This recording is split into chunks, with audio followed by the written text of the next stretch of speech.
Hello, good morning, everyone. Welcome to Sunrise Daily today. I'm Chamberlain Uso. It's a beautiful Wednesday morning from here in Lagos. I'm Kayode Okikiolu. Good morning and welcome. I'm Ayo Makinde. Okay, well, when the video made the rounds, boy, it was shocking to a lot of people. But this is the video we're talking about. We'd like you to just see the entire length of the video before we comment on it.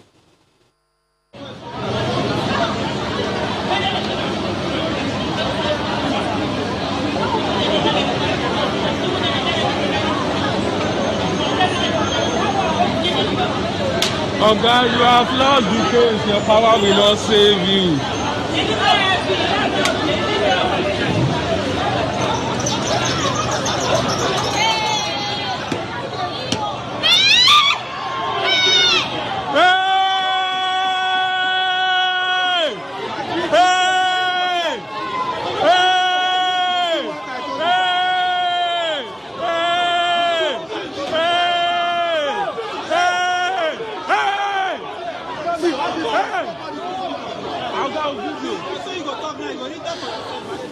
So that incident was said to have taken place at Banex Plaza in Abuja, the nation's capital. Now, I mean, you may have seen videos, social media videos from time to time, but this one is quite different because it shows the chairman of the Code of Conduct Tribunal, Danladi Umar, as you could have seen in that video, kicking a security guard. And I mean, that got people yelling and shouting, wondering, how did things get to that extent? There's a lot to this video, really. There's a lot you can attach to this video. But first, on social media, that got a lot of people's attention, wondering, I mean, how would you have a chairman of the CCT? For emphasis, the CCT is a Code of Conduct Tribunal, a public official that is meant to be, you know, I mean, one of the highest ranks you can have, because he was a judge prior to the time he became the chairman of the CCT. And you know what they say about judges? They're meant to be a gold standard. Above board. They're meant to be, I mean, the standard to beat the for example. The noble profession. Exactly. So when you see the chairman of the Code of Conduct Tribunal kicking a security guard, just before that a man had slapped the security guard, you wonder. In fact, I saw a tweet. Let me just take one from Mr. Oshoti saying the chairman Code of Conduct Tribunal caught in a misconduct act. He was just trying to play with the Code of Conduct misconduct. And honestly, this leaves a very bad taste in the mouth. On one hand, I mean, you know, the Constitution of the Federal Republic of Nigeria, Section 34, guarantees everybody a right to human dignity. What you saw right there, I mean, falls short of human dignity. We could talk about the Code of Conduct Act itself, the act that establishes the tribunal and the bureau that says that, you know, the bureau shall be established to maintain a high standard of morality in the conduct of government business and to ensure that the actions and behavior of public officers conform to the highest standards of public morality and accountability. Now, that is the act that establishes, I mean, that's the act that empowers him, the Code of Conduct Tribunal and the bureau. I mean, and don't forget, it's worthy of note that by virtue of Section 351 of the Criminal Code Act, any person who unlawfully assaults another is guilty of a misdemeanor and is liable, if no greater punishment is provided, to imprisonment for 1 year. Absolutely. I mean, there's also the code for code of conduct for judicial officers, because he's the level of the judicial officer that talks about, you know, propriety and appliance. A judge shall avoid impropriety and the appearance of impropriety in all the judge's activities, both in his professional and private life. I mean, we can go on and on, especially because he is meant to be an officer of the law. I mean, you may have not known the chairman before now, but you recall the incident with the former CJN, and when he was in charge of the proceedings, and people saw him as, okay, I mean, he's the head of the Code of Conduct Tribunal. If we have issues with any public official, this is the man we look to ensure that is sorted. But now, this is the same man we're seeing in the video. And there was a press statement that they put out. Oh, I'm going to go through that press statement. I know that, but that's what the press statement says. So perhaps for those who may not have seen it, I know a lot of people saw it and they're commenting on it as well. They couldn't believe it came through as well. So it's a press statement from the Code of Conduct Bureau, and it says, quote, our attention was drawn on a report, I'm reading verbatim now, on a report from some online publication with a video clip suggesting Honorable Chairman Justice Danladi Y. Umar assaulted a security guard at Banex Plaza. To start with, the plaza has been his usual place of visits for the past 18 years for shopping and repairs of his phones. And in all these periods, there have never been any time he had any turmoil with anybody.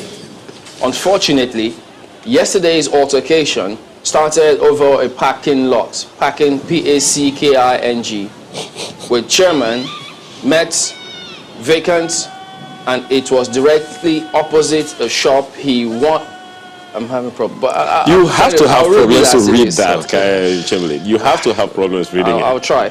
And it says he went to make a purchase and to fix FIXE his phone. When the young security guard cited him, he ordered the chairman should not park PACK his car in that particular empty space, but chairman asked why. The security guard couldn't convince chairman, though chairman didn't identify himself because to him it's needless and it's a place he visited often.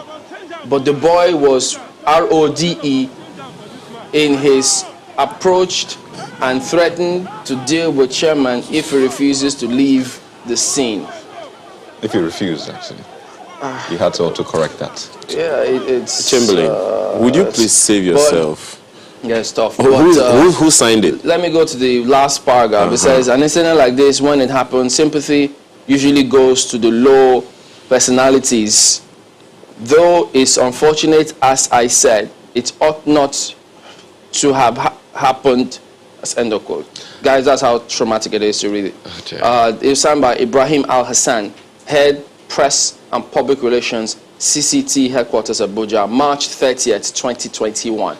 So part of that narrative also said he didn't go with the security guard if he wanted to go cause bodily harm or anything. That if he meant any such thing, he would have gone there with his retinue of his security guard. So does that mean that nothing has happened before? I think that's a point. Let me just read that part again. If chairman had went there to cause, to cause trouble or intimidate someone, as suggested in the report, he would have gone there in his full official paraphernalia, but he went there alone with his younger brother. First of all, did the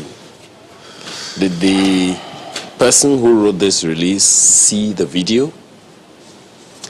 Is there any reason given for the first slap? Or the kick, which you just saw right there. And that kick? Well, incidentally, it's also on social media that the security guard, was arrested and taken to a police station.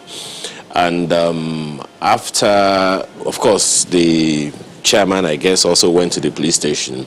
But when the policeman, the DPO or someone, saw the video, he instantly released the man on bail.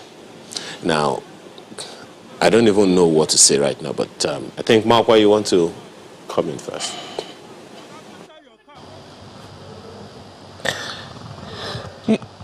Good morning, guys, and good morning, Nigeria. I think it's always very important for me to say that I'm appearing from Abuja because, I mean, years after, I still meet people who say, oh, Papa, you mean, you're here? I thought you were visiting. No, I'm here. I've been here for a while now.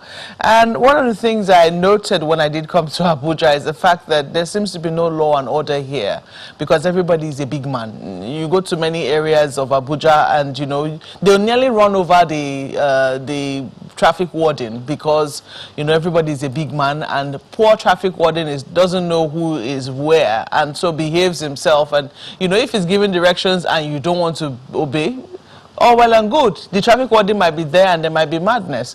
So what I'm saying now, even though this is totally unbecoming of a senior public official, someone who occupies the seat of a code of conduct tribunal chairman, it's totally unbecoming. There is no excuse. There's no excuse in it. Even if you say, oh, he has a bad temper or he has a hot temper, there is nothing that excuses this sort of behavior. But somehow it still doesn't shock me. That's just how it is. It still doesn't shock me because when you look at the attitude of those who, our some of the big men I have seen around here so far, and how we conduct, or should I say how they conduct? I don't know where to put myself there now. How we conduct ourselves, you know, in a city like Abuja, which is supposed to be the Federal Capital Territory. You know, a lot is left to be desired. But that said, I mean, this is very bad. This is bad enough. But to now see the statement which was put out there, you know, this time around, by the Office of the Code of Conduct Tribunal, I think that the NIPR, that's the Nigerian Institute of Public Relations, needs to take a placard to say, no, this kind of statement cannot be from somebody who represents us. There is something very wrong with this. In terms of the language, let's even forget the bad English. It is, I don't know what school the person went to. I don't know whether this was done from speaking, and you know, maybe the computer was just trying to type out what the person was saying, how the person was speaking, because nothing excuses how you say a video clip and it's a video cliff, for instance. Let's even excuse that. But how do you call people, for instance, Biafran boys? That sort of language in our context as we speak is very unbecoming, coming from the Code of Conduct Tribunal. How do you call, it says somewhere here that, you know, the chairman was trying to run away and the Biafran boys were throwing things at him. Please, who are Biafran boys? Are there any group of people or ethnicity called Biafran boys in Nigeria today as we speak? There is certain level of, I mean, the level of uneducation and ignorance that comes out from this statement makes this particular situation even worse than it is. So I think that this is not something that, oh, we just raised because, oh, the Code of Conduct Tribunal chairman exhibited bad behavior when he went out. No, that is one bad thing that has just happened. The other horrible thing is the statement that has come out presumably from his office, because this statement is supposed to represent Nigeria. So when I begin to see things like Biafran boys in this sort of statement, there are big issues to be raised, especially when it looks like the accent of the person who was speaking, you know, is obviously not from Biafra, so to speak. I'm very troubled, gentlemen. I am very troubled. And I sincerely hope that this is not something that will be lightly dismissed as ravings of journalists, but people who mean well for this country and have raised the issue as we ought to in our capacity as watchdogs of the society. Gentlemen. Well, for me, guys, and Malcolm, I'm just going to wait. And I believe that every Nigerian is waiting to see how this will be addressed by whoever. Well, again on social media, we have heard people who have said, look, this is something that the NBA must take on because this has to do with the judiciary. Secondly, Mokwe, and I said anyone else would imagine that kind of press statement is a disgrace in itself. If the judiciary is the last hope of the common man, and it is the judiciary that is trampling on this common man, then where is the hope of everyone else?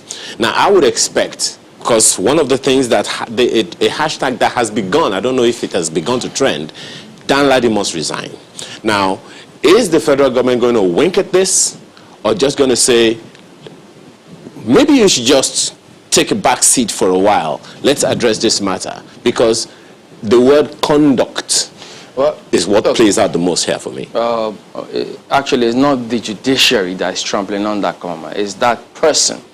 He's not an entirety of the judiciary. I agree with you. I understand. So but you see, you and I know, once you say a policeman, everyone looks at it as a policeman. It's going to be up to the lawyers, the fine gentlemen in that profession, to do this. Because this man is not just a lawyer who can take it to take the law to task on it's not just a lawyer, he's a justice. Well, there you go.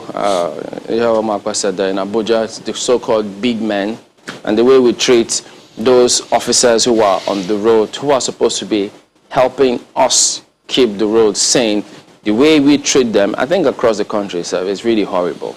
You know, they stay there under the sun. We do terrible things, and it's crazy, really. And that young man was just trying to make sure that the security guard was just trying to make sure that the place was orderly for everyone else.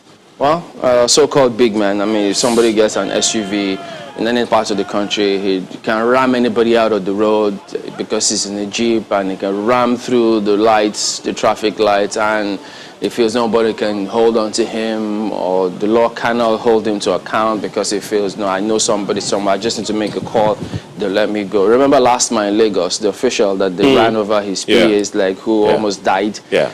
Somebody made a call, and then, look, can we run a society like this? We need to look ourselves in the mirror, really. Just to be clear, so we're expecting an apology, stern action. Apology? Oh, yes. That statement was defending the action. Oh, well, I think they should know better now. So an apology, stern action must be taken, because we've said time and again, this is the chairman of the Code of Conduct. That word. Tribunal.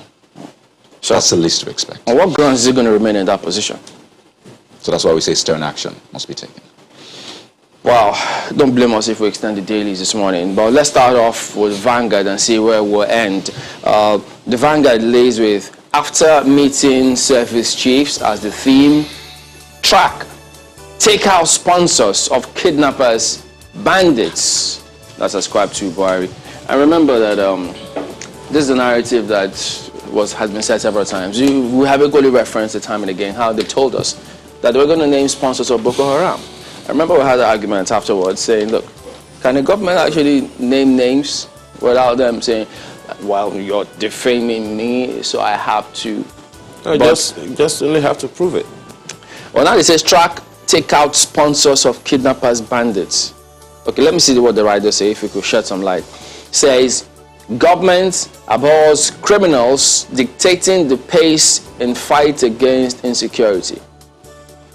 Vows to provide resources needed to put down criminals. Police rescue kidnapped travelers in Kaduna, recover, wait for that, AK-49 rifle, you already know. There's 47, there's 49, just so you know. Banditry insurgency, we're making progress, says COAS, and that you see on page 8. So all kinds of AKs making the rounds now. Then afterwards, Buhari off to London, as you can see in that image right there. I'm not even as troubled as the AK-47 or AK-49 as I am about the fact that the president said, look, we know a few people. The president, governor of Niger State also said, we have certain individuals. We have identified certain individuals. Now, we know... Oh, the governor of Zamfara State also said that. Also said that. So who are these individuals? We know that there is a certain individual who goes to the den of these bandits, makes a video, and makes it public. So it's no news. It's not in any hubris. Who the bandits, the face of the bandits. We know who these bandits are. We know where they are. So this track and take out bandits, take out the sponsors of the kidnappers and bandits. Let's first of all identify the kidnappers and the bandits. They should be able to point out who their sponsors are. Doesn't mean we don't know who they are. If we knew, why is the president of the Federal Republic now saying track them and take them out? Well, why not just go arrest them? When you say we at the lower end may not know. But we at the upper area. I mean, in parentheses. So they know. They know. No, I'm using that we as a quote. There are categories and gradations of the we. So when you say we now, are you talking about that the president? Those in authority have tons of information which we have no access and no idea. Does that mean that this information you're talking about now is unknown to the president? It could mean. Well, I don't know if it means it. Let's be honest. There's a lot that is known. That of course. that will definitely not be put out there. You know what they say about security being a bit touchy, but hey. Yeah. So when it says track, take out sponsors of bandits and kidnappers. So go to the elite and see if you give them time frame to say, anyway, the chief of army staff did speak afterwards. But while they are at that, look at the other headline. Massacre in Ebonyi. Priest, 17 others killed by herdsmen. So what will security agencies be waiting for in this case if they cannot move in and make the arrest? Because lives You're talking about a massacre. Goes back to what Colonel Dari said yesterday when he said that even after that, the people still need an order to get their job done. Maybe I don't understand how it works. Well, pardon us. Let's take you to the back page. Vanguard Sports there. AFCON qualifiers. Eagles remain unbeaten. Pound Lesotho 3-0. Yeah, 3-0. Wow. So it was a good one at least. Don't forget, you can check out the Mr. and Mrs. right there. But that's Vanguard this morning. Well, next up is Daily Trust, and the lead story is not good news at all. Gunmen killed 31 as Buhari tasks service chiefs to be proactive. So yes, the killings. They're still running riots in spite of the warnings. 31. You see 27 murdered in Ebonyi reprisal. So Daily Trust is putting the figure at 37. 4 shot in Benue. Shot dead, that is. And community leader, vet doctor kidnapped in Adamawa. So clearly this is still a very present challenge. I don't even want to go to the fact that, we have these meetings, we have the pronouncement, and we have some people saying we have made a lot of progress and we're still making progress. But when you look at the dailies, you see something entirely different. And these are lives, 31 individuals. You find more details on page 5 of Daily Trust this morning. And you see the picture of the core members right there on the front page, raising their caps, I guess, to Nigeria in service of the country. Well, yeah. And right under that, you see this interesting one. Occupy hospital where Buhari will be, Shore tells Nigerians in London. That one is on page 8. You know that there's been a lot of debate over President's routine medical checkup, yet again, to the United Kingdom. So we'll see how that one plays out. It's on page 8. Just one more. You see, no move to initiate third term for Buhari, Lawan. That statement is curious. Because, how did it become a thing? Curious, huh? Well, you find more details on page 39 in case you're wondering how this made the front page. Oh, but finally, this is a retraction of sorts. I made a mistake. Tinubu clarifies comment on recruitment of 50 million youths. So apparently he says, his team says he meant to say 50,000. But as soon as he said the 50 million, he didn't even complete the statement. Everybody burst into applause. Because they're politicians. Oh, dear. So, politicians. There you see, that's a retraction right there. That's a Daily Trust for you. Nigerian News Direct also talking about the president's order. Buhari orders service chiefs to arrest bandits, sponsors. Stories on page 6. The no tenure extension for Buhari is also right there on the front page. And this interesting one, good news, I hope. Nigerian medical professor emerges America's best physician 2020. Stories on page 29. Question then is, are we importing that brain, or it's just gonna remain there? Importing which brain? Nigerian physician import his brain? Yeah, Nigerian medical professor. Figuratively, that is. Yeah, bring him home. Hey, we spoke to. My boy's ready, guys. Okay. But we should be taking a break now, and then we go to. Oh, no, that's okay. Yes, Markwe, your turn. Let's quickly take a look at New Telegraph. Nigeria loses 17 billion naira stolen assets to UK, UAE yearly. It's a quote. You might want to know who's speaking. 13 security chiefs, others launder $400 million. Yes, it's in dollars. It's a report. You might want to look at page 3 and which of the service chiefs you're talking about. 13 so far. Nigeria ranks 6th globally in $92 trillion real-time payments. Records 1.9 billion out of 70.3 billion total deals.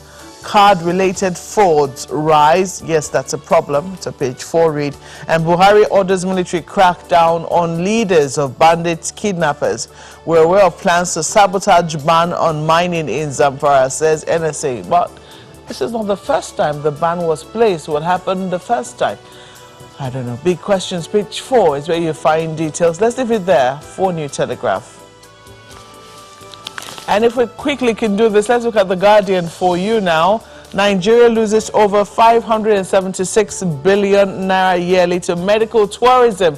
Yes, flowing from the president's medical visit to the United Kingdom. You see the doctors divided over Buhari's London medical trip. Yeah, that's also making the rounds. President started his UK medical trip long before 2015, says Shehu.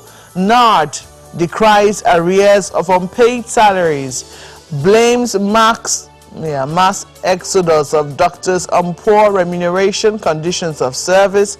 PDP asks Buhari to admit failure in health sector.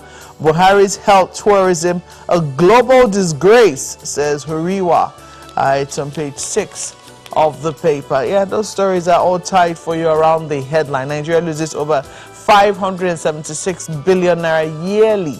Let's put that figure in context to medical tourism. IMF demands debt data accuracy, transparency from Nigeria. Others remove bottlenecks to achieve accelerated growth. Find out who's speaking.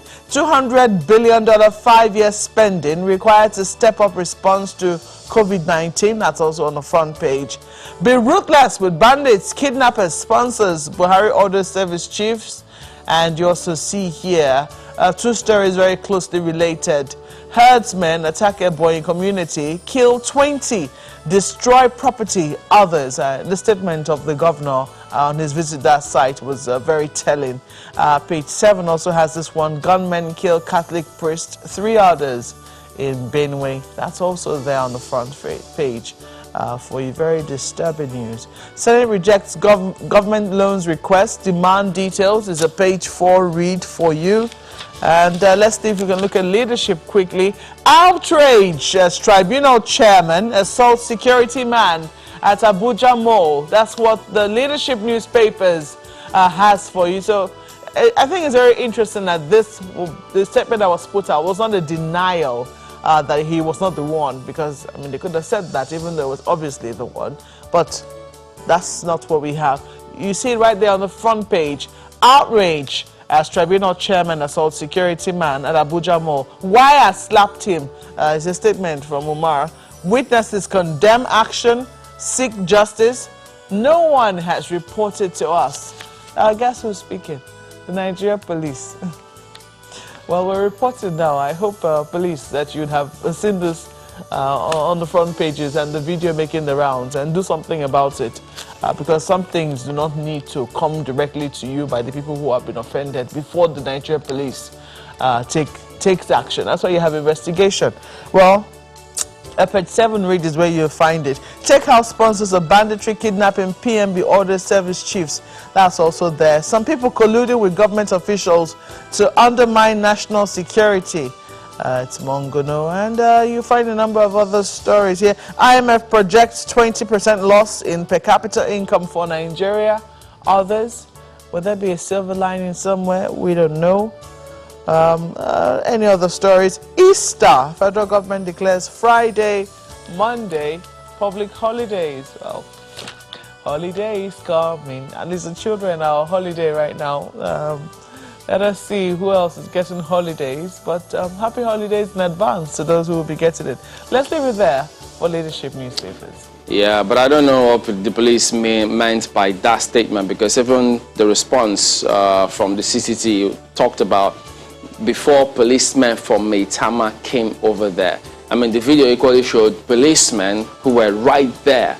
So I wonder what that means if they say no one has reported to us. Perhaps didn't even take the man to the police station. Perhaps the challenge is, which police is talking now? Police is police. Exactly my point. We've just identified a lot of issues in the Nigerian Police can't be saying that. Maybe they were... Okay, you know what they say. I was misquoted. You know, so maybe you should expect that. Okay, we hope so. Look at Tribune. APC membership registration ends. Fresh controversy begins. So, there you go. They also have several other stories here, but Sanwo-Olu rewards 13 teachers with cars, sets up visitation panel on appointment of LASU VC. Whatever you can do to ensure that the teachers and those who do what they do, wherever they are, to make society go well, we encourage all of them, be it judiciary, or doctors, wherever they are, we just need to encourage them. 50 million youths, I made accidental verbal mistake, ascribed to Tinubu. That's Tribune this morning. Well, take a look at the Daily Times. The picture shows President Muhammadu Buhari waving just right at the door of his aircraft. And right on top of that, it's quite a different story that says FG alleges sabotage, orders manhunt for sponsors of banditry, other crimes. Well, you know that picture shows President departing Abuja to London for routine medical checkup just yesterday. So that's how the Daily Times leads this morning. You see, Lawan blames executive for Buhari's failure to sign bills. Slams 2 ministers, ministry officials for boycotting public hearing on health bills as FG rejects Senate's request to upgrade medical institutions. So that's an interesting one, really. That's Daily Times. Daily Independent is talking about devaluation of Naira offers diaspora Nigerians cheap assets. What does that mean? You may want to check the front page. It continues on the inside pages. And right under the picture you see there of the president on his way out of Nigeria, Buhari orders service chiefs to crush bandits and collaborators. NSA warns those undermining national security. Have we been able to identify those undermining national security? Stories on the front page and continues on the inside pages of the paper this morning, and that will be interesting really to see. There you go, that way again. Take a look at blueprints now. Buhari to service chiefs. Don't give bandits, kidnappers space. Orders security agents to take out criminals, sponsors. Zamfara no-fly zone remains. 2 priests, 20 others killed in Ebonyi and Benue. So that's what you see right there. There you go. That is it with a look at some of the dailies this morning. We're back in a moment. Stay with us.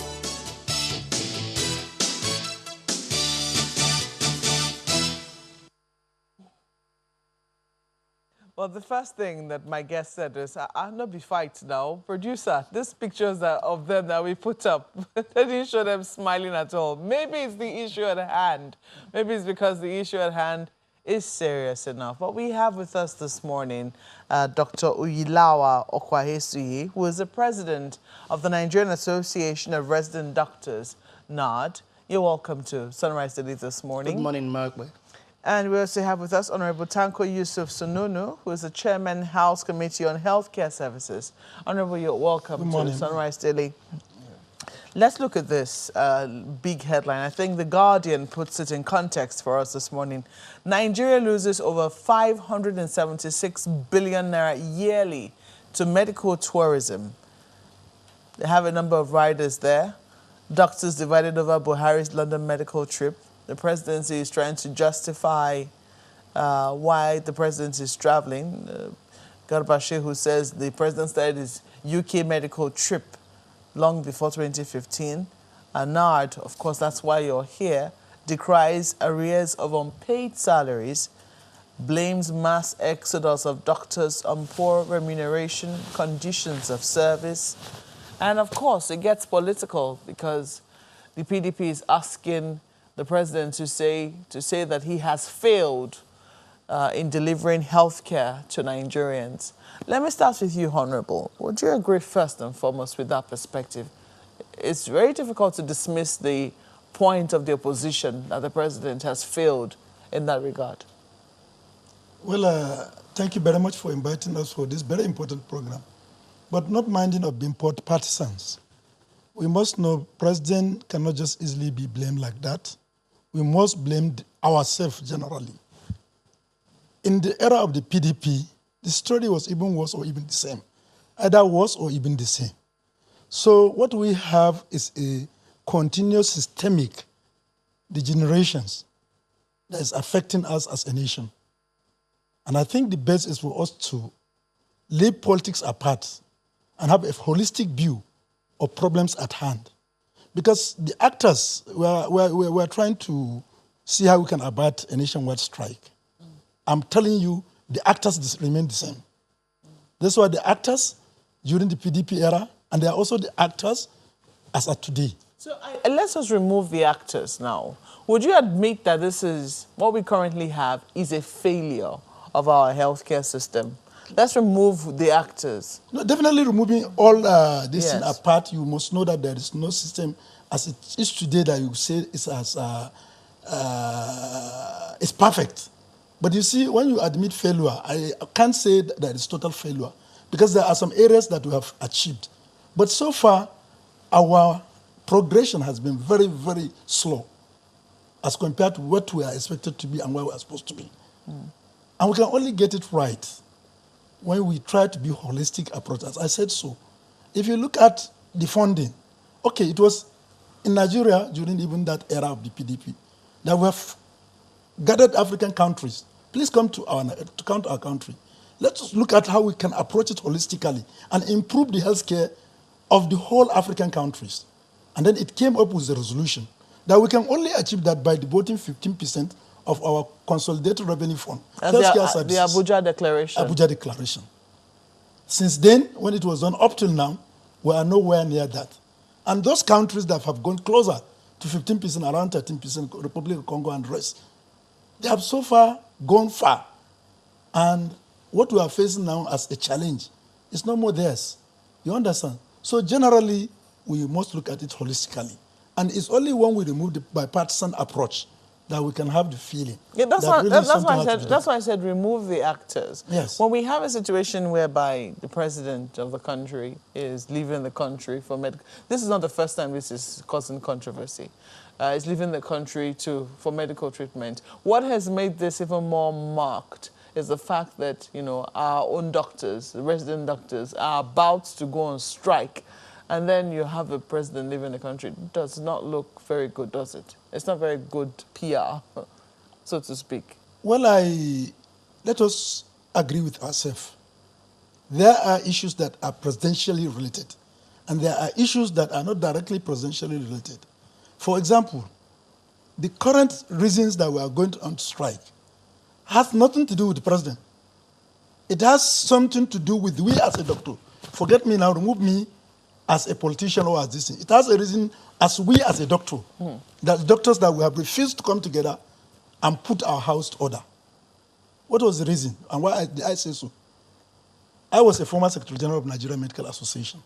And we observed over time, young doctors that are graduating from medical school, some stay 2-3 years without getting placed to go and serve for their mandatory 1-year housemanship so that they can work under a supervision of an experienced senior colleague so that they can be safe when they are going to serve the country or are going to practice on their own. But we realize that there is the space we have can accommodate all of them, but a lot of them are roaming in the street without getting a space to.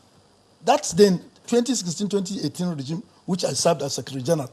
We came up with the proposal and approached the Ministry of Health that, look, we have vacancy that can accommodate all those young doctors coming. But unfortunately, somehow they are not accommodated. So why can't we centralize the recruitment and posting of those house officers to various hospitals that are under federal government so that everybody will serve within the timeline he's supposed to serve? And then it was presented to Federal Executive Council. The Executive Council gave approval to that. You understand? And the approval was granted in 2017. Now, for 3 good years, we cannot put our house into order. Until when we have the budgetary provision, money is given to Medical and Dental Council of Nigeria, submit it to a hospital, submit list to Medical and Dental Council so that they can have a comprehensive data. You understand? That they can now commence the posting and this thing. And that was not done. And that's why those younger colleagues of ours stayed for 3 good months. Some of them have even gone to service without pay. And it's really unacceptable, and the House frowned at that. And that's why on hearing that, we had a meeting with them 2 weeks ago. On hearing of that, Mr. Speaker gave me a marching order that we must intervene. We intervened, we came with a resolution that we thought, if wholeheartedly implemented, we'll have about the crisis we are now. In fairness to the House of Representatives, you have been pretty proactive in terms of meeting with National Association of Resident Doctors, because this is not the first time they threatened the strike.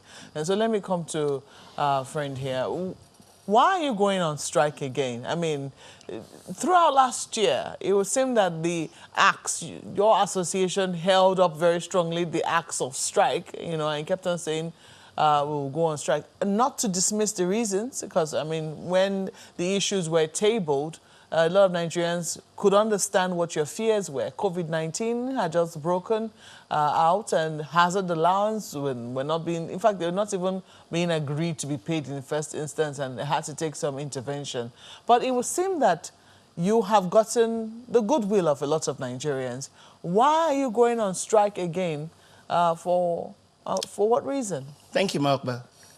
The Nigerian Association of Resident Doctors have shown uncommon patriotism to this country. You asked a question earlier and said, is there a system failure? There's a general system failure. You cannot know when the president of the country travels out to seek health elsewhere when you can have it here. Global best practices means you can make everything work in Nigeria. The persistence of us going on strike is not new, but the same thing we have asked for over a decade is still the same thing we are asking for now. Politics and medicine cannot mix.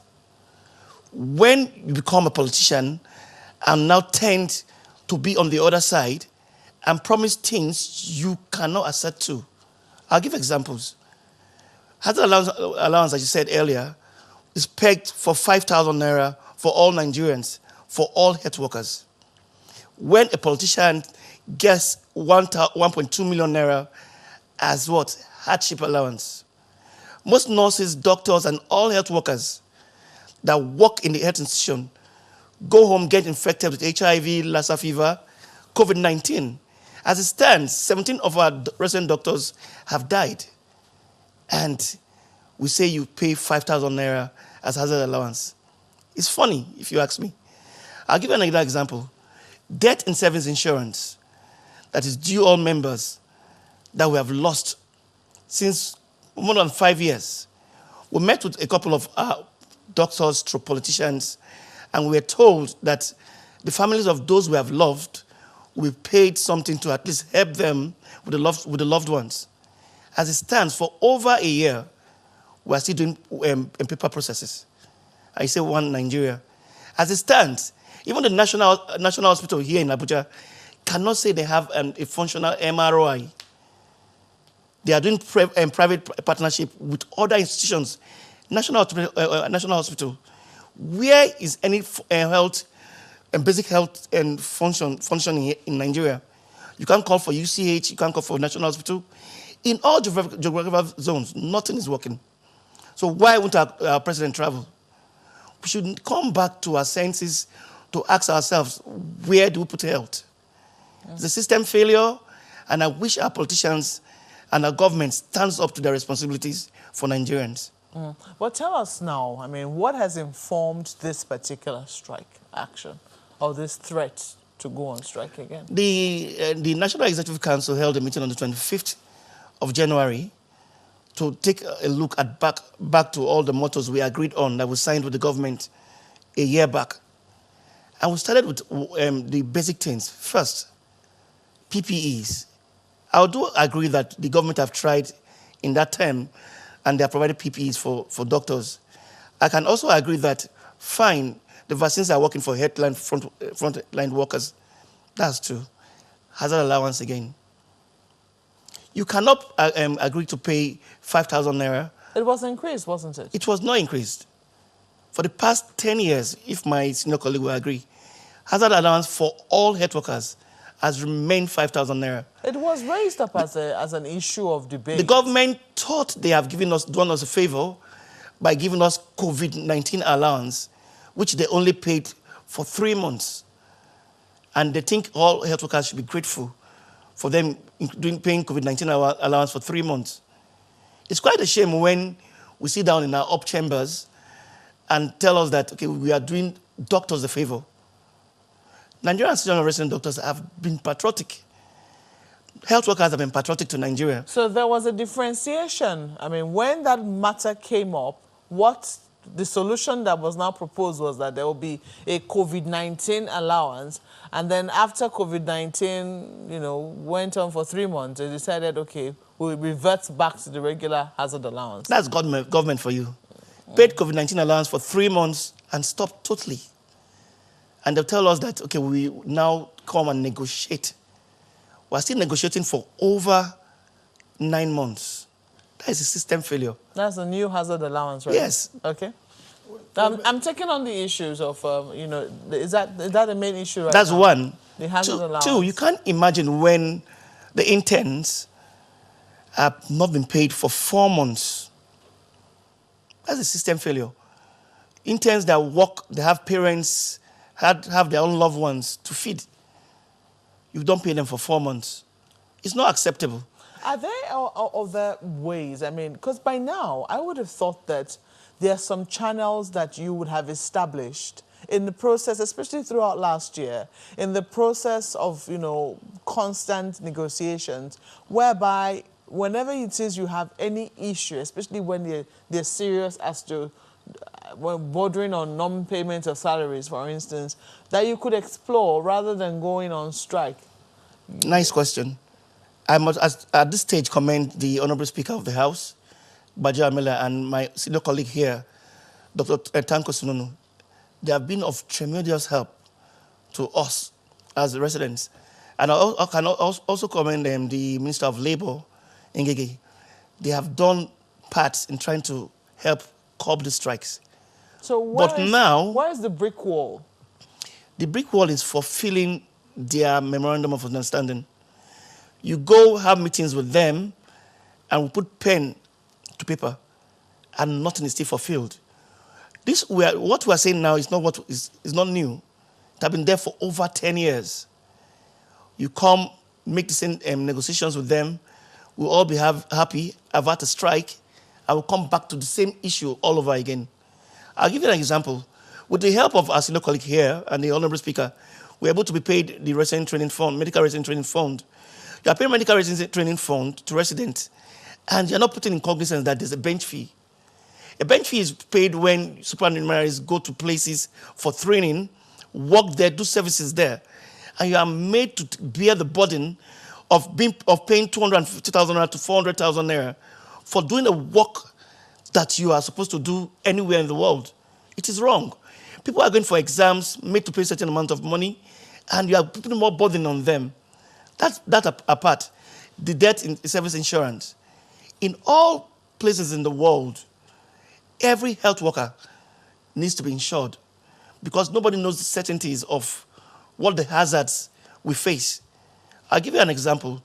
In UCH, a friend of mine his wife works in pediatric unit, got infected with COVID-19, took the COVID-19 infection home, spread to the husband, to the siblings, and to the parents. And you come back and tell us to be paid 5,000 naira. So, from what I understand, that debt insurance, debt in service insurance, was done as a group insurance. And so it's not because it's not there, the federal government is paying its part. The problem is that because it was done as a group life insurance, it becomes problematic to know how much to pay one person when the person eventually, or pay the family when the person passes on. Is that really the situation? Let me ask you a question, please. When you insure your car or insure your house, you either put at a premium or different levels. If you insure a life, there's no premium you can put to that life. That means you can't tell us because of the bureaucracies, paperwork for over a year. Those 17 resident doctors we have lost, you cannot give any compensation to their families. It's quite a shame. And we need to have a rethink in the system in Nigeria. I don't think anyone can disagree with that, or do you have anything to say that will be contrary to that? Let me commend the patience, tolerance, and resiliency of the Nigerian Association of Resident Doctors. Quite all right. As I said, major issue is insincerity. And the approach and feeling that let us abort strike. Once you abort strike, it's almost over, you go back and sleep. And that is, especially in the health sector, that's what is happening. Insincerity on the part of who? Let me cite an example. I've been a unionist, so I'm from both sides. I was a former Secretary General of Nigerian Medical Association. You see, once you give notice, the executive part of the government will come up to see how they can listen. They will convince you and you come up with term of references. Now, you cannot commit government without going back to do the need assessment in terms of availability of resources. But because you want a bad strike, you go ahead and assent your signature. It is after you sign the signature, you now realize that the resources are not there to pay for what you have signed. For me, that amounts insincerity. Don't commit to government to what you know government cannot implement. Because you are doing it to satisfy your own distance so that you can go without having a problem, but you are creating more problems. And that's where we are now. For example, he has mentioned the COVID allowances. If you look at the term of references that was signed, I think it's supposed to be for 6 months. 6 months. You understand? But the volume of money, when it was signed, what it was signed by those who represented government, I don't think probably they have done this assessment. And later on they found that they cannot, and it's now becoming an issue. There was also a promise. Let us understand. We made it clear. Mr. Speaker made it clear, and everybody knew that 5,000 is unacceptable as a hazard allowance in any health system when you are talking of hazard. You understand? Though there is a sacrifice, you cannot pay much of the hazard people have, but you must give each and every health worker something that he would think this hazard allowance will complement in the health worker buying his own personal protective equipment. If, for example, now I have I'm afraid I have to interrupt you. Let's take a break at this moment. I'll let you finish your thoughts when we come back from this break. Please stay with us.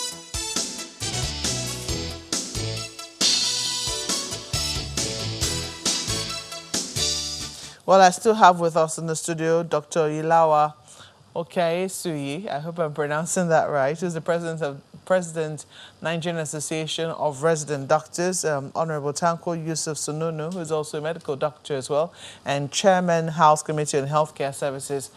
They're still both here with us in the studio. Well, Honorable, you're trying to finish your thoughts. Yes. You're talking about how people are always under pressure. Yes, so thank you very much. Yeah. Because of want of time, let me first of all, I've commended the NAD. And then the President, if you can recall, just a day before yesterday, we spent almost 7 hours in my office, he knew. We left the National Assembly around 11:30 p.m. You understand? We see they have a lot of demand, which I quite agree are genuine. But when we sat down, I said, okay, let's us look at this demand. And we classified the demand into 3 groups. 1, the one that are immediate. 2, demand that are exclusive to the NAD, Nigerian Association of Resident Doctors. And 3, the demand that are for the general doctors and health workers. And even prior to this current decision, the President of Nigerian Medical Association made a memo to Mr. Speaker. And Mr. Speaker instantly also forwarded it to me so that we can begin to act. So we are about inviting all the major stakeholders so that we can sit down and understand ourselves, so that we avoid strike-mediated intervention, which doesn't work well when this now came. Because I was going to say that, when you accuse the executive of not doing a proper needs assessment before putting pen to paper, I was also going to ask, whether or not you also followed, your committee also followed up on, agreements that have been signed and ensuring that it's not only during periods of strike or when a strike has been declared that you seek to intervene. The President has already confessed to that. Once we have mediated, we ensure that we follow it up. But you see, the issue, as I told you, is the fact that when you sign something and you did not make a provision, it becomes an issue. Look at the Residency Training Act, which has resulted into many strikes. You understand? The House has to stick by its words on the last day of passing the budget to introduce 4 billion naira for the payment of the training fund. And that now has, after we have introduced that budget line, you can still see the President is still complaining that the payment has been not as expected by them, that when they were compiling the whole issue, the bench allowance was omitted. You understand? So these are issues.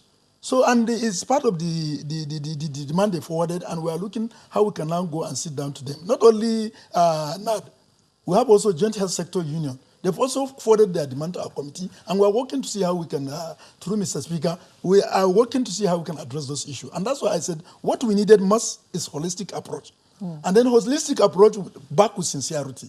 We'll invite the government. Don't assent to what you know you cannot do. Tell your deficiencies. And NAD is also sensible enough to reason along the line. For example, even yesterday, I have to tell them that, look, I led a strike, but I regret leading strike. And whenever I remember that I led strike, at times I shed tears. Why? When I'm alone. Because as a result of that strike, I'm sure, even if I have not, if I don't know, a life might have been lost. And that life may be 0.0001% nationwide. But to that family is 100%. You understand? It's 100%. So I led strike, I regret it. But if there is need for me to lead a strike again, this part of regretting I will do. If that can result in the betterment of the society. So we must know that we must be sincere in what we are doing. So we'll invite government, we'll forward everything, let them go and study it holistically, agree that they have the resources to, where we need to negotiate, the House will intervene and mediate so that the negotiation will be done, and we accept that there is different. If you have in a circular to you that you will be paid 400 naira, and the person is not going to pay you, and you remain with that circular, and the person says, no, if you come back to 300, I will pay you. Which one is much better? So now a National Assembly will now serve to mediate and see how we can assist NAD in getting the addition, and I will also ask the executive to also see how we can intermarry together and move this healthcare forward. The country health system is really in a shape that we don't, if you add strike, because the system lacks resiliency. What is that? It means the system lacks a little shock, if we have today, just like pandemic, a little shock of one epidemic is enough to crash our health system. Well, now when you add strike to that, we are doing, so we must do all we can to avoid this strike. So now, please, we are pleading with you, please, we are ready to listen to you, we'll work with you, we will ensure that your right is given, but please look at the health system in Nigeria and see how you can assist us to work together. We abort the strike and ensure that we have a stable system, and then we will be ready to punish those who are erring. For example, let me be clear. The current situation now we had yesterday, I was shocked when I have a summary. A house officer's name appearing in 4 different hospitals with the same folio number. A name appearing in 4 different hospitals with the same folio number. If the folio number is different, you would think that that actual resident doctor is maybe a different person. But no two doctors have the same folio number. So if a folio number with a name of particular resident is appearing in 3 or 4 different hospitals, then it is for us to ensure that we investigated that. And that is the reason now we are having where we are. You understand? Can I answer that, please? Yes, please, because it looks like it's also raising issues with the doctors. There are no consequences for actions. There will be consequences this time around. If the MDCN... I assure you there are consequences. Let me answer, please. If the MDCN registrar, Dr. Sanusi, is brought to book, then I think this process would have been all good without going on a strike. I'll tell you why. You can't, because of some laws, say you are going to adhere to quota system. You are giving a teaching hospital like FITA 12 house officers when they have more than 1,000 beds. You are giving a place like UCH like 24 house officers. There should be consequences. That's why as NAD we are asking for his resignation, or he should be sacked. Because you cannot allow house officers of 2,136 to be on the street demonstrating because of his failure. It's an irresponsible thing. In good places, you resign honorably. Shed a little more light on what the problem is. I'll give you an example. House officers in tertiary hospitals. Or let me go back. There's a central polling system. The central polling system is supposed to be like the NYC when you pass and you are pulled into the system. One system failure. Now, we are saying we are doing a central polling system when you are only accommodating those in federal. What about those in state? You are doing a process, pull all together. Get all house officers that are supposed to go for their internship and distribute them to different places. When you have stopped reaccrediting hospitals and you are still living in the euphoria of the accreditation you did 10 years back, and now you tell them that they cannot get more house officers because there's a quota system, and you insist on it, and you call the doctor, Dr. Sanusi, the registrar of MDCN, to order, he doesn't even pick your call. My honorable here, I've called him more than 5 times, sent him messages, and he doesn't even pick his call. And you think you can prevent a strike? I'll give you an example. You are saying you are trying to prevent brain drain.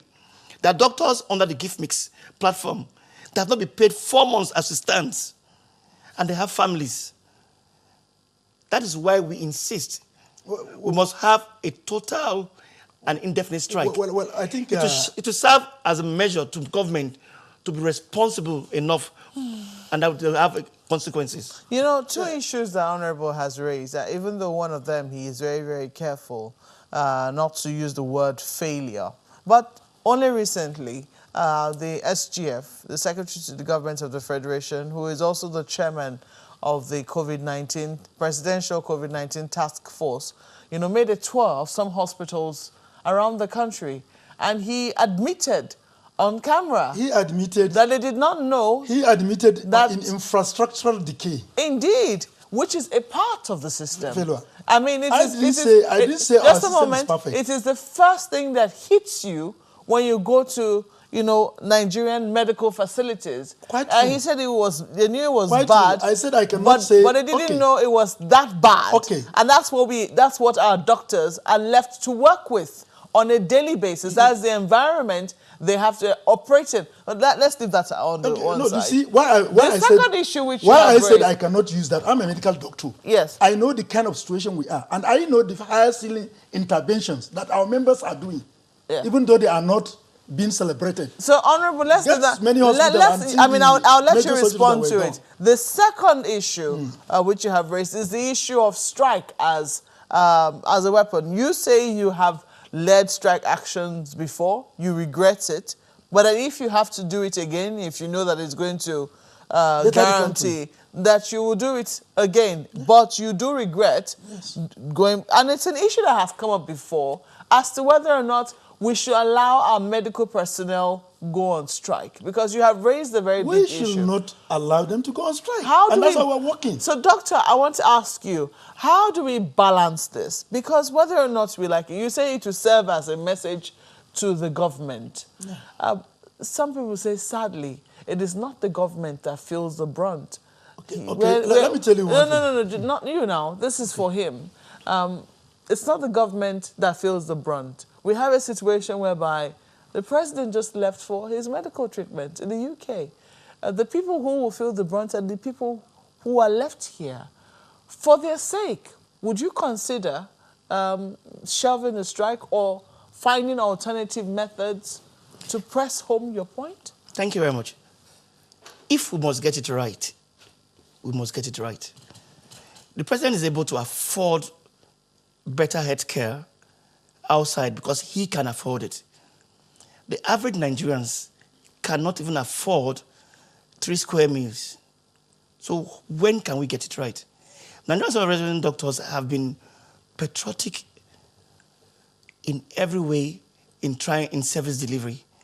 And that's why I must commend all health workers for their sacrifices they have gone through for these past years. Indeed, your patriotism is not in doubt. And I appreciate the fact that you're putting this in context, the fact that even Nigerians find it difficult to eat already, not to talk of affording medical services. So I'm asking again, you know, is there a way you can seek to balance, you know, the punishment, or should I say the action vis-a-vis the people who feel the brunt the most? For this question you asked, global best practices, you have to sacrifice to deliver to the nation. These are sacrifices and why we're asking questions. We're asking questions to the government that they should be responsible enough to provide the basic health facilities in our hospitals. If they can just zone it, the 6 geographical zones, and put a standard hospital in each of the zones, I guess perhaps the president would have traveled.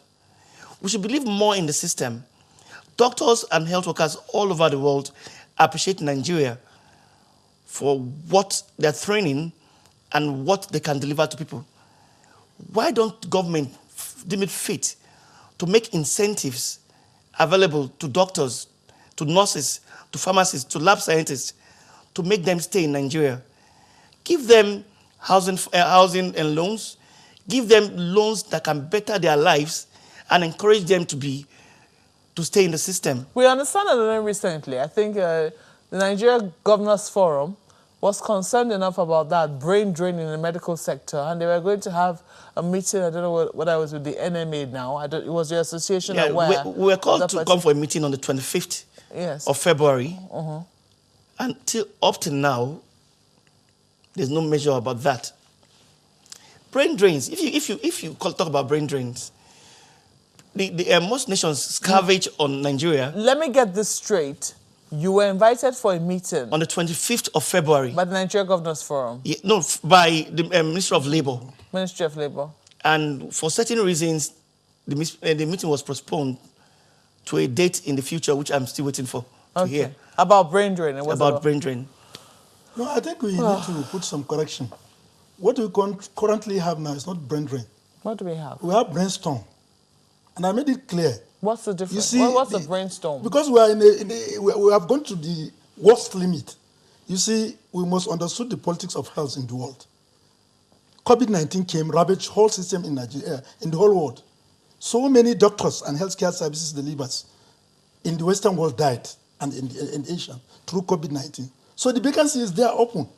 So if you think that in a month you can lose 5 doctors, and you think it's nothing, now we are moving to where in every month we may lose 150 because vacancies are there open. So it's an emergency. That's why it's a storm. We're in a critical situation.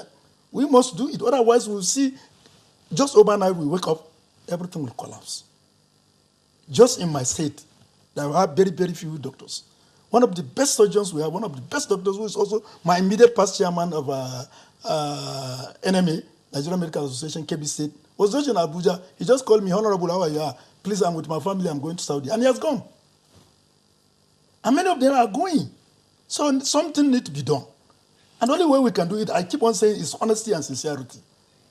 Let us look at this thing holistically and see how we can assist the nation. Look, what we are doing, when you're talking with those who should take action, those who are responsible for action on this matter, do you get a sense of urgency? Do you get a sense that there is a thorough understanding of the implications of what could happen if such a situation should arise? Actually, I would say no. I would say no. Let's call a spade a spade. The ministry needs to sit up. There must be a multi-sectoral approach to address this issue. And then there must be intergovernmental approach also. You understand? Let's look at this thing. When we always bottle and hammer on the house, or the federal government, go to state. There are states that up till now, they are honoring their members 5-6 months salary. 20 months. Abia State, Imo State. 20 months. 20 months salary. Then how do you expect a doctor to consult in his clinic? Now, let's look at it. It's only when you look at this thing, then you try to, this thing. Yes, those of us in Abuja may have alternative. If you go to my village or my local government, we have only one general hospital. And I can assure you in my own local government, there is no private clinic that is standing. So in such a situation, when the government hospital closes, those people, where do we refer them to? So that's why you always see us as National Assembly, and especially Mr. Speaker, we are always trying to see that we abate the crisis. Because it's not a crisis, it's going to be a disaster.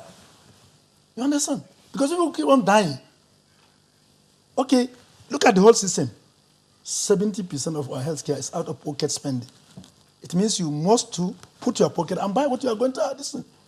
And this is completely against the concept of universal health coverage, which says that you should not put any individual or a family into poverty when he's going to seek for his health. So I'm asking you, Honorable, because these are issues that have been out there in the public domain. We look to government, and you, even though, yes, you're another arm of government, we look to government for the solutions. Are we making any progress at all? Because some people also say that perhaps COVID-19, the lessons from COVID-19 are beginning to escape us. Meanwhile, it should have pressed home the message, especially with regards to health. Are we imbibing any lessons at all from what COVID-19 came to teach us as a I can say we are imbibing because as at today, when you compare the health system before the COVID-19, you know that there is really actually some investment. But investment may not be as wanted. You understand? Because if you, prior to COVID-19, when the COVID-19 came, we were only proud of having 3 laboratories, which is definitely unacceptable. And we are the first, as the House of Representatives, to raise that issue, and it became a national issue. As of today, I can tell you we have over 120 public hospitals, and with so many private hospitals, listen, to the extent that even if you are going outside, because the capacity of private hospital has been improved, they ceded that to private hospital to screen you for when you are going out. You understand? So you know we have learned some lessons. And if you look at even the isolation centers, we know how much was budgeted. Just last time I went to my state and I went to Federal Medical Center to inspect those centers that were developed during this COVID-19. There are so many things. But you see, these are all approaches. But what we need is a holistic approach. How can we make healthcare affordable, accessible, and very effective to common man? That is most important. In 30 seconds, you have to quickly intervene because we have to go. I'll call on Nigerians to please ask the government to be more responsible, because I don't see a way we can avert this total indefinite strike. We are no longer going to hear messages and go sign MOUs. President, I think we just have to believe with you. We are intervening. You are going to Senate today. 11 o'clock will be in the Senate. And I believe that we have been with me, we have been with our committee, and we have keep on discussing. And you will agree with me, from the time we've started calling you to now, we have achieved. It may be very little, but you know we have achieved. And that's why you are even grateful to Mr. Speaker. So please have the feeling that you have somebody somewhere. Mr. Speaker is there and he has been listening. He has personally shared with your this, so that at least we can about the strike. While I'm sure a lot of Nigerians can appreciate that, I'm sure that these conversations will also go on. At the end of the day, what they're asking for, and those who should do something about it, should move quickly to avert the strike action in thought and in deed. Well, we've been speaking right here with Dr. Uyilawa Okeaisui, who is the president of the Nigerian Association of Resident Doctors, NARD. And we've also had with us Honorable, he's a doctor as well, Tanko Yusuf Sununu, who is the chairman, House Committee on Healthcare Services. And of course, you've intervened on the matter. We will be reading your thoughts much later towards the end of this program. But please stay with us. Gentlemen, thank you for coming on Sunrise TV this morning. Stay with us because we have other matters coming up on this program. Please stay with us. Yes, indeed. And one of such happens to be the national identification number. Many still having a headache in spite of what the authorities say they put in place to ensure that becomes history. But then add to it a small matter of a court judgment which mandates them to extend it by 2 months. But does JAMB agree with that? Well, those are some of the issues that we'll be considering next. We've got Mr. Monday Ubani, who is the former second vice president of the Nigerian Bar Association, legal practitioner. Good morning, and thank you for joining us today on the program. But before we go right into that one, Mr. Ubani, first of all, can you hear us? I'm hearing you loud and clear, Kimberly. Nice. Good morning. This matter that has been trending, this video, many have that impression, the judiciary, lawyers, because here you are getting the matter about the people, and then another legal person doing something against the people. So conflicting signals from there. But from your perspective about this particular video, yes, we've looked at provisions of the law. What likely scenarios do you see playing out? Is it still fit and proper to maintain that position in light of the video making the rounds? Thank you, Chamberlain. I watched that video last night and I was clearly troubled, especially with the defense that was put up by the PR department of that agency. I think what should be done is a proper investigation. But from what we saw, the kind of anger being displayed by that high-ranking public officer is clearly uncalled for. Somebody in such a position should try as much as possible to be very circumspect, no matter how you are provoked. His reaction was clearly uncalled for. And I think that the proper thing at this juncture is for investigation to be carried out. What made him to do what he did? Remember, there was somebody that even slapped that man. I mean, that might happen to be either his brother or somebody else that he was with before the judge himself, took that particular step that I considered very, very primitive. It's clearly unbecoming of somebody in that position. But as I said earlier, it's important to also investigate thoroughly and know what transpired. Even though somebody will say, from what we have seen so far on that video, no matter how provoked you are as the public officer who is in that position, who should be both within and out, a mentor, somebody people should look up to. There's no way you have exercised such anger, did what he did on that helpless security guard. It was clearly, something that is in bad taste. But a thorough investigation should be. But if it is in life crime, this man should step aside for now until this investigation is carried out. For somebody in such a position, it's clearly dishonorable from what we are seeing on that video. Because, he was a judge before he became the chairman of the Code of Conduct Tribunal. And, looking through the revised Code of Conduct for judicial officers of the Federal Republic of Nigeria, you see that a judge shall avoid impropriety and the appearance of impropriety in all his activities. It talks about the judge should respect and comply with the laws of the land. And right there, you would seem that the man's right to, simple dignity, human dignity was trampled on. And we could talk about assault, battery, and it goes on and on. So doesn't it call to question really the progression? Because that's what is expected, minimum standard from a judge who now is a chairman of the... You're very right. As I said earlier, he's a symbol.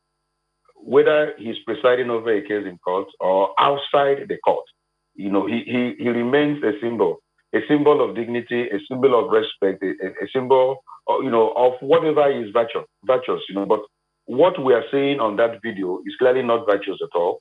He didn't display, a proper conduct, expected of a judge. Chairman of the Code of Conduct. Conduct. What the tribunal is all about. It's about conduct.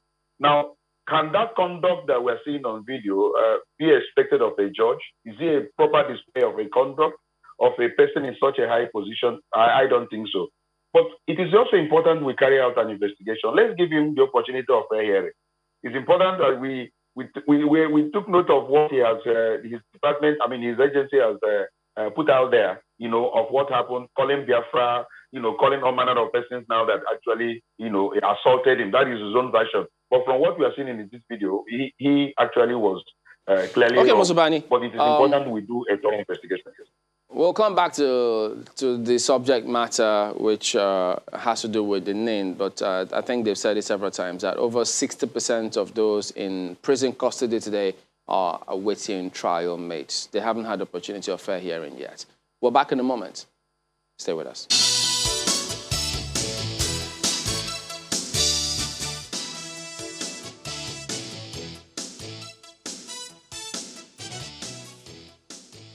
Certainly an issue of concern, but before we go to that one, Mr.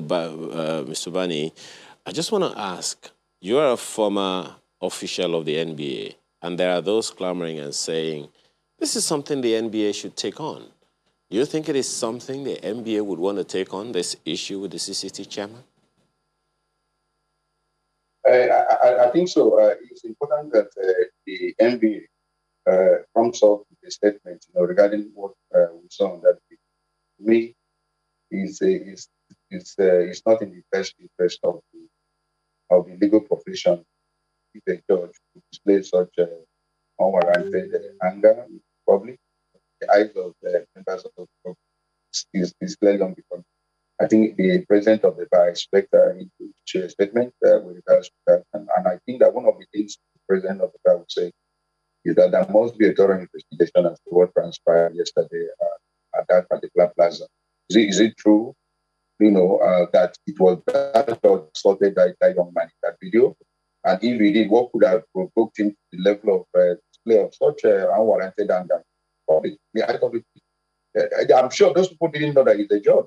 It was probably when this inside trending that they found out who he was or who he is, and that's why there is much palpable anger all over the country concerning what transpired. And then the statement they issued again, after the entire thing, trying to deny what everyone saw on that video, so it's more provoking. So I would expect, and I know that after the president of the bar, who is very proactive, will be able to share a statement. You see, when we begin to do things properly concerning people in profession, everyone become, very careful what he does, either in public or even in private. Even where you with your wife, with your family, there is a level of expectation that everyone must, look up to, when you are occupying a position of dignity. So if you don't display it either within or without, then there are consequences. So I think that NBA will.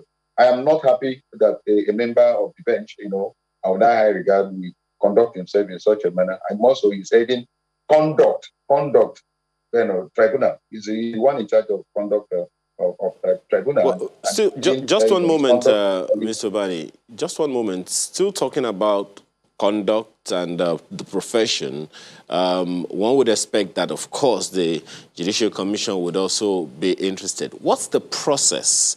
Who should be making that report to the NJC on this matter? Should we, as you have said, get to that point? I think a particular NGO has already, put out a statement that I read this morning about what happened yesterday in Abuja. There must be a formal complaint to NJC. I don't know whether it even falls within the description of a judge. And that has always been the issue. Whether this code of conduct tribunal is part of judicial system. Remember that when Justice Onoge's retired Justice Onoge's matter came up, the issue of following the normal process, that judiciary follow was not followed. Rather, it was as if he was an arm of the executive. And so there is issue of decision. This issue of code of conduct tribunal, is it part of the executive or part of the judicial system? And we found out the definition of the Constitution is not even part of the judiciary. So I don't know whether he can also be disciplined by the NJC. Can he come under the disciplinary powers of the NJC? I don't think, based upon the provision of the Constitution that, and the law that set up that particular tribunal. So I don't know how. Maybe the Judicial Service Commission can discipline him, or the NBA, as I said earlier, should be able to spearhead this issue of having this man being brought to book. If it is a civilized crime, by now the man will have, resign temporarily, or step aside temporarily, pending the full investigation of what transpired. He has not displayed a proper conduct expected of his position. He's the chairman of, for God's sake, Code of Conduct Tribunal. And we see him assaulting a security guard in the eyes of the public. He even was being held by a policeman. And according to him, those policemen are not even, with him. There are other policemen that were probably guiding the environment, and they were trying to. He was even trying to go back in order to, kick and be a young man, again until the people there prevailed against him. So I think that his conduct is clearly unbecoming of the person occupying such a high position, and the proper thing to do in the circumstances is to make sure that there is a proper investigation, and that investigation turns out to be very indictive, then he should resign from that position. He didn't display proper conduct as was expected of him. Okay, now let's talk about the subject matter of that NIN registration. Yes, you did get a judgment from the court asking that they extend it by 2 months, but now JAMB are insisting that that is a prerequisite for participants in that matriculation examination. What impact does the judgment you have, does it have any bearing with what JAMB is doing, and how connected is it? Yes. What JAMB is doing again is also something that we need to condemn. When you pick up your JAMB form, there is no condition that you must have your decent lead. You must have name before you can, sit for JAMB. There is no such agreement. There is no such understanding. So I see no reason why at this juncture of our national life that people who want to write an exam, you now make it, compulsory for them to have name. And if they don't have name, they cannot write for JAMB. That is clearly a breach of their right.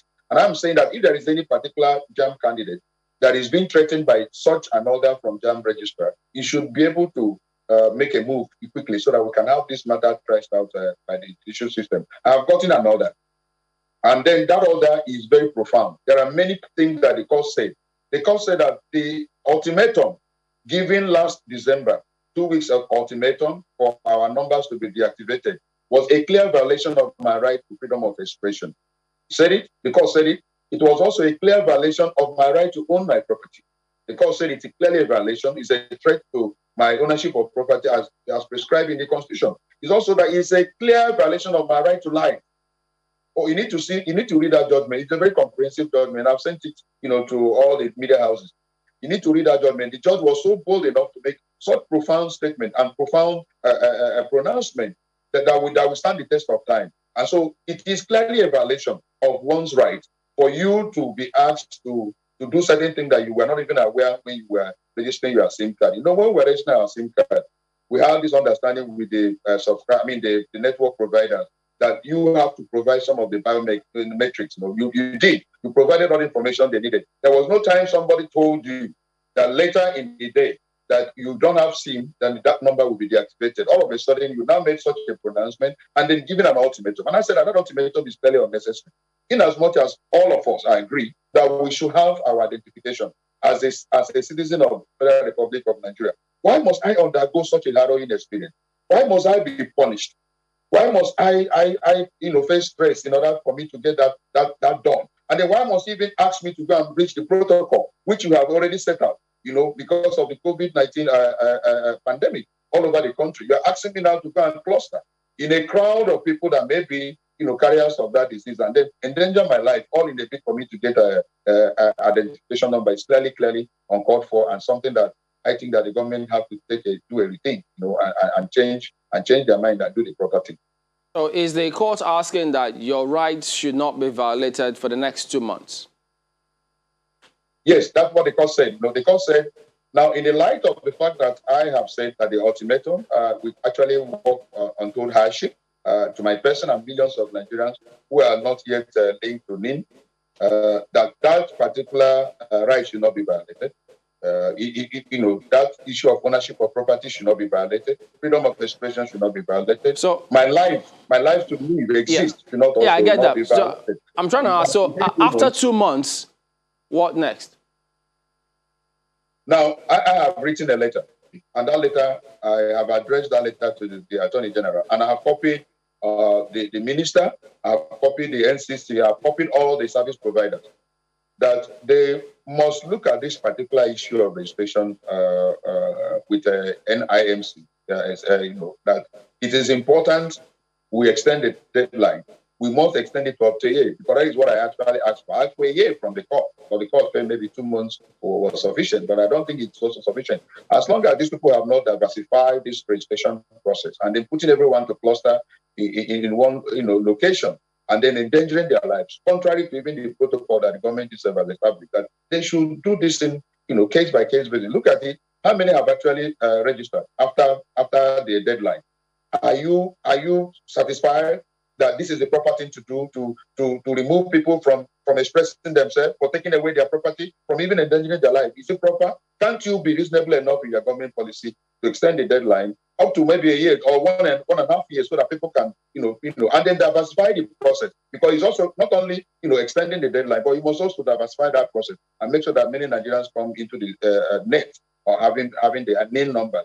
So that is the way this thing should be done, and not what is presently playing out. The government is making it look as if, we want to punish Nigerians. We want to make them suffer. And that this particular feeling we have, that government always take pleasure in suffering Nigeria and making sure that when they see Nigerians suffer, there is this intrinsic joy they derive, from seeing Nigerians suffer. No, it shouldn't be that way. Government policy is about the people. So if the people are crying, we should be humane enough and patriotic enough to look into their complaints. So I'm saying that government even with the letter I've written, should not even wait until that. They should extend it beyond even 1 year or a year at most, allowing people to register appropriately. That is my suggestion and my plea. So you're saying that that judgment has not been enforced or obeyed by the NIMC, NCC, and the ministry? No. When you get a judgment, you have to get what you call certified true copy of that judgment and serve the defender or respondents in the matter. Now, what I did yesterday was to ensure that I got a copy of that judgment on Monday.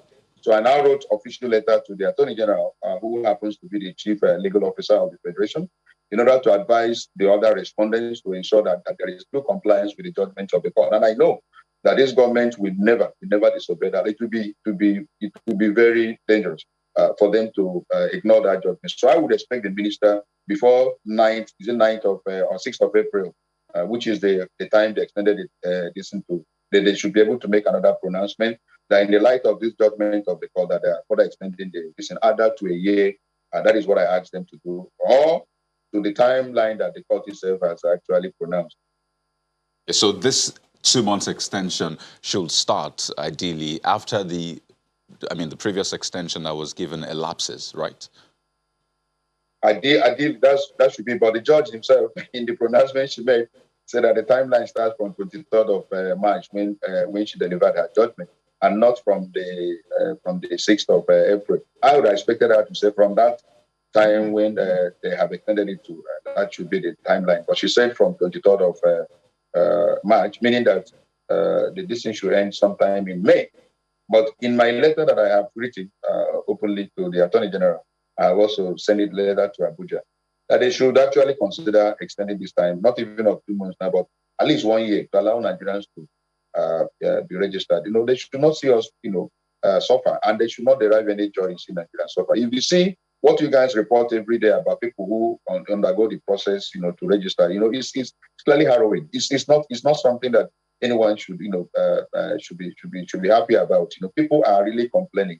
Sometimes the structures are not there. The facilities are not there. Lightning, and even the computer. So many complaints. If you see people who go there to register, what they are saying, what they are passing through is something that no serious government should be happy about. So they should be patriotic enough and humane enough to consider a further extension that would be very acceptable to Nigerians. And Nigerians are making effort. If you see the number of people, going to those places to register, they are making effort to have this thing done. So they should appreciate what Nigerians are doing, but they should not in any way derive pleasure in seeing them suffer. That is my plea. And I think the court says so. If you read that judgment, the court also felt that, look, why this deadline? Why this ultimatum? Why are you doing this? Are you not really putting these people under severe hardship? Are you pleasing? Is it pleasing for you to do this? And what joy are you deriving doing this? You need to read that judgment of justice. Oh yes, the judgment was quite comprehensive, really, and going through it just goes to show that you can achieve a lot in the judiciary when we put our minds to it in this country. But now bringing this back to JAMB, because you've spoken about Nigerians getting their SIM cards, and there was no agreement in the first place saying that if you don't have your NIN, your SIM card will be barred at some point. So for JAMB as well, are you saying that it will be a violation of the rights of the prospective candidates if JAMB insists that without NIN, it will not be registered?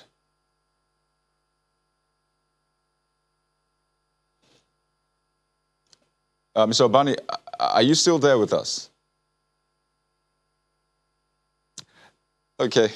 Interesting, but remember, JAMB did give some reasons, so we're wondering if those reasons will fall flat on the face of the law, because if he's saying it's not written in the laws, it's a violation. So it suggests that the reasons notwithstanding, the law is the law. Mm. So who knows? I think one of the challenges that that particular, let me use the word request of the federal government or order of the federal government, whichever one comes, is, look, we're supposed to be appealing to people to do this, not commanding, not ordering.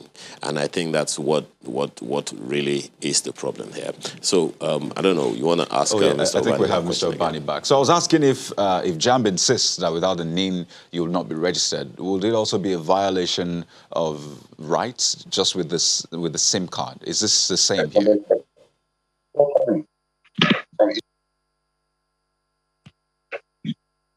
Hello. Okay, good, we have you back. So I was asking about the JAMB's order, decision to ensure that students or candidates have their NIN. Will this be a violation of their rights if JAMB insists that no NIN, no registration?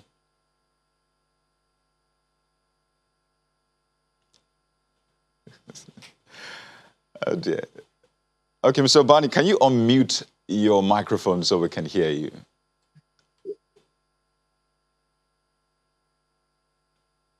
Mr. Obani, we still can't hear you. Oh, great, we can hear you now. Please go ahead. There is no nexus. There's no nexus whatsoever. I want to, sit for exam. And that exam is something that helps my educational pursuit, in life. You are not asking me that if I don't have my registration, with a particular agency, I cannot sit for exam. I don't see the nexus at all. You see, we must begin to tell people who are in government that they must not derive pleasure in seeing Nigerians suffer. They must not. There is nothing wrong in what you are doing, in making sure that Nigerians are registered, and then, we've been saying it. How can a country in the first century we don't have data Nigerians in that, and all that? You can commit one crime in Agege and disappear somewhere in Ikeja and nobody will see you for years. It doesn't happen anywhere like that in the world. But we encourage government to do what they are doing. But must government now subject also some level of harrowing experience and stress, all in the bid to fulfill government policy? There is no need for it. This JAMB is coming up in June, and you're now telling Nigerians how many Nigerians have not been registered that they must have name before they sit for JAMB or write for JAMB. It is wrong. It's a wrong policy. It doesn't make sense at all. As I said earlier, there is no nexus. There's no nexus, between this and this. All right, Mr. Bani. For exam, and you must have name, and you cannot write exam. We have to in this 21st century. So, we have to anchor that point. We do thank you very much indeed for your perspectives. And Mr. Monday Obani, former second vice president of the NBA. Well, back in a moment, we'll look at some of your responses when we return. Stay with us.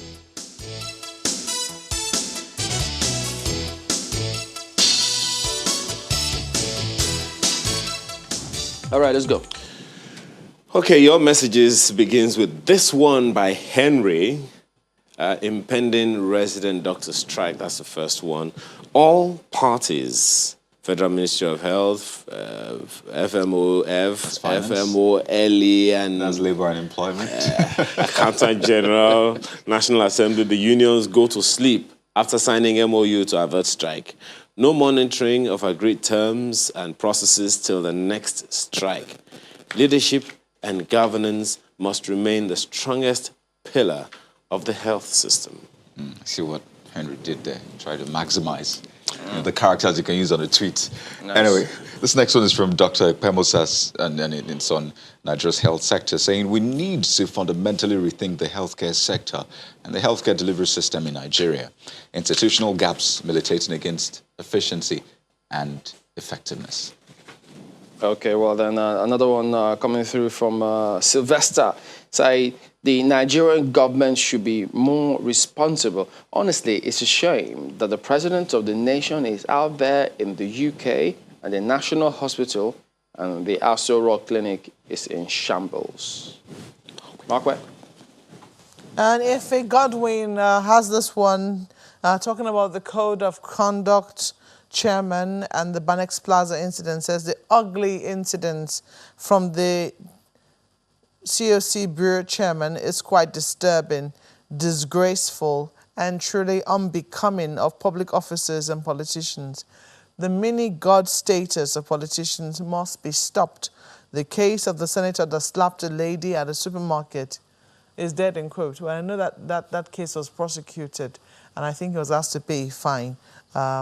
That's how that one was resolved. At least we saw some resolution. We don't know what will happen with this one. Is a comment that Osedume says, I can't believe a chairman code of conduct couldn't conduct himself properly in the public. What an embarrassment of his profession, himself, and the body of benchers.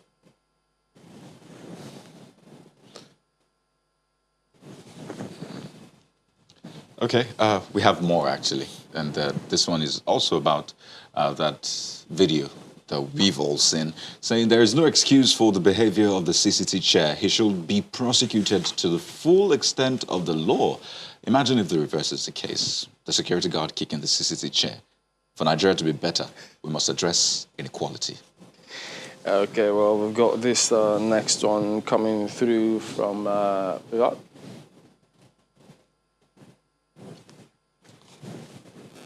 Okay, well, there you go. That is the end of it. Yeah, we'll take some more, definitely, hopefully tomorrow. But we have to appreciate you for your messages, your tweets and mails. Thank you for joining us as well. I am Kayode Kikelu. Don't forget what we say. See something, say something. I'm Aya Makinde. Have a great day. I'm Chamberlain, so see you next time. And Dr. Ogbonna, we see your mail here, something about Abia doctors being owed 21 months' salaries in arrears. I know that the now president did mention that. It's something I will certainly look into, and I hope that the Abia state government is, is going to say something about it as well. Thank you for watching. I'm Maokwe Ogun Yusuf. Goodbye.